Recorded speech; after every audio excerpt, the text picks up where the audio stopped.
Magandang araw po sa inyong lahat. Pagkatapos ng bagyo, tuloy-tuloy pa rin ang paggawa ng kubo. So ang ganito mga panahon talaga ay pagpapala para sa amin, malamang para sa lahat. Dahil pagkatapos ng mahaba-habang pag-ulan, nagkaroon ng panahon na makapagtrabaho ng maayos, no? Habang aking mister ay nagagawa dyan sa kubo, ako naman ay nakapagdamo. At kapag matapos na itong madamuhan, so pwede na ulit kaming mag-garden dito sa baba. Para sa aming tanghalian, kami ay magugulay lamang. So wala na talaga kaming mailutong ulam, no. Meron na kaming ilang pirasong dilata. Kaya umaasa na lamang talaga kami sa aming makukuhang gulay sa aming paligid. So katulad nitong puso ng saging. At ito'y haluan na lamang namin ng iba pang mga gulay. Kung minsan talaga dumarating sa buhay ang kahirapan, pero ang kagandahan dito sa bukid, kahit wala kaming pambili na, mabubuhay pa rin kami dahil meron mga nakukuhang mga gulay at meron kaming tanim na palay. At ako'y maghahanap naman ng gulay dito sa banda sa itaas. Buti na lamang aking mother-in-law ay tinaniman niya yung part na ito. So merong mga pechay at iba pang gulay na aming idadagdag sa puso ng saging.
Sa ngayon, hindi talaga namin maasikaso ang pagtanim ng mga gulay kasi priority namin na matapos muna itong kubo habang umaaraw pa, umiinit kasi mahirap nang gumawa kapag nag-uulan-ulan na.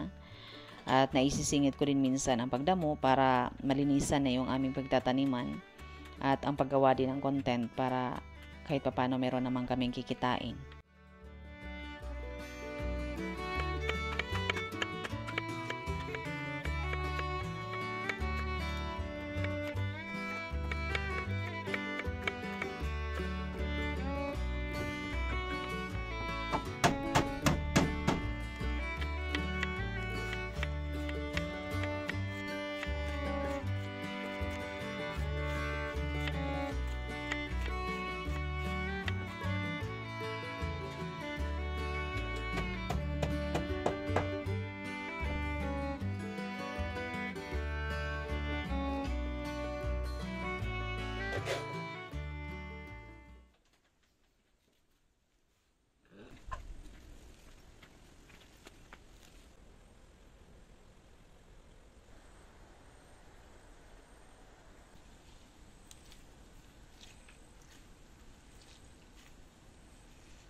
Tigas na pala.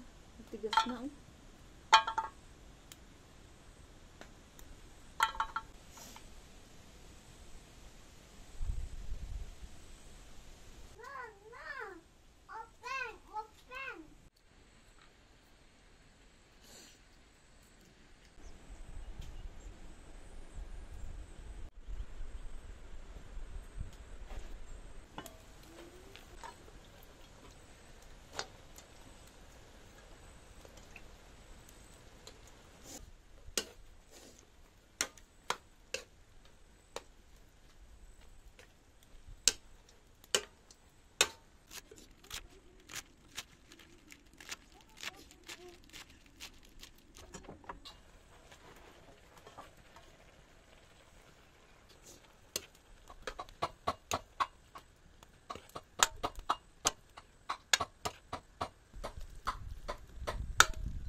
table, drawing table.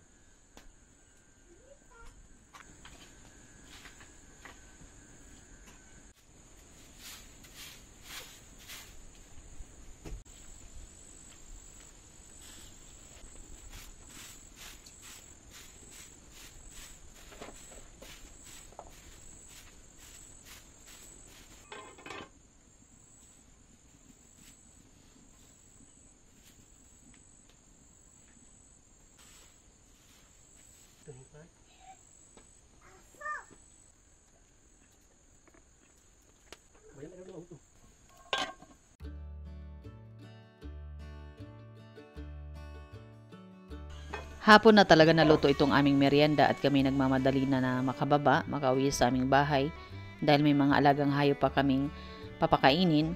At itong pinalaman namin sa siomai ay ito ay puso ng saging at corn beef. So mas masarap sana kung kakaunti lamang na corn beef ang aming nailagay at pino yung pagkahiwa sana ng puso ng saging at kung nalagyan sana ng dahon ng sibuyas, kaso nakalimutan ko.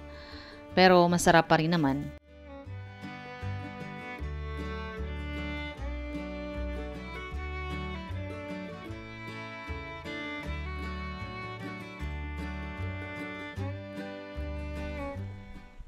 At kinabukasan, kami nag-isip na naman kung ano na naman yung gulay naming lulutuin para sa aming tanghalian. So tanging itong cardis ang aking nakita na may bunga. So pinitas ko na lamang yung iba. At ang luto namin ito ay sasabawan lamang, lagyan ng ibang gulay katulad ng pechay at titimplahan lamang ng asin. At yun lang, napaka-organic talaga.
At ito po ang aming pananghalian. So si Mister, kapag ako talaga ay nagluto, kasi bihira lang ako magluto, ina-appreciate niya talaga. Masarap, kahit hindi naman talaga ganun kasarap.